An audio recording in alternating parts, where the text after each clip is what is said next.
এই দুই ছাত্র উপদেষ্টার পদত্যাগ করা জরুরি।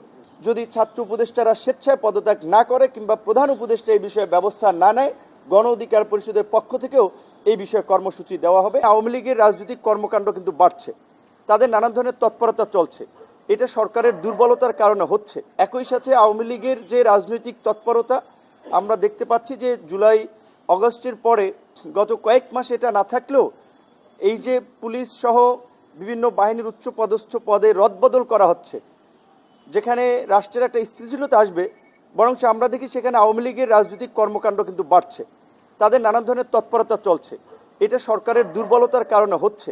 সেক্ষেত্রে ফ্যাসিবাদের বিচার করা কিংবা আওয়ামী লীগকে নিষিদ্ধ করার প্রশ্নে সরকারের পক্ষ থেকে শক্তিশালী ভূমিকা আমরা দেখতে পাচ্ছি না। বরঞ্চ সরকারের, আপনারা শুনেছেন এর আগে বলা হচ্ছিল যে বিএনপি না চাইলে তো হতে পারে না, সেখানে বিএনপির অবস্থান পরিষ্কার করেছে।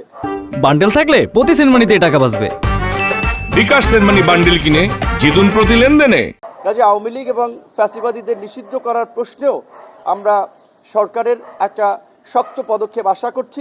একই সাথে এই সরকার যেহেতু একটি নিরপেক্ষ সরকার, যেহেতু ছাত্র আন্দোলনের নেতৃত্বে থাকা নেতাদের একটা অংশ একটা দল গঠন করেছে, এখানে মিডিয়া সহ সবাই যেভাবে একটা ন্যারেটিভ দাঁড় করানোর চেষ্টা করছেন যে এই ছাত্ররা গণ অভ্যুত্থান করেছে বা গণ অভ্যুত্থানের নেতা, এই গণ অভ্যুত্থানে বৈষম্য বিরোধী ছাত্র আন্দোলনের ছাত্র দল ছিল, শিবির ছিল, ছাত্র অধিকার পরিষদ ছিল, ছাত্র ইউনিয়ন ছিল, দলমত নির্বিশেষে সকল ছাত্ররা ছিল।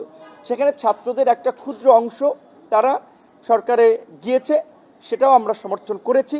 কিন্তু এখন যেহেতু তারা একটি রাজনৈতিক দল গঠন করেছে, তাই সরকারের নিরপেক্ষতার জন্য এই দুই ছাত্র উপদেষ্টার পদত্যাগ করা জরুরি। এবং আমরা এটাও বলতে পারি, বিএনপির সাথে আমাদের আলোচনা হয়েছে, গণ অধিকার পরিষদের পক্ষ থেকে শীঘ্রই যদি ছাত্র উপদেষ্টারা স্বেচ্ছায় পদত্যাগ না করে কিংবা প্রধান উপদেষ্টা এই বিষয়ে ব্যবস্থা না নেয়, গণ অধিকার পরিষদের পক্ষ থেকেও এই বিষয়ে কর্মসূচি দেওয়া হবে।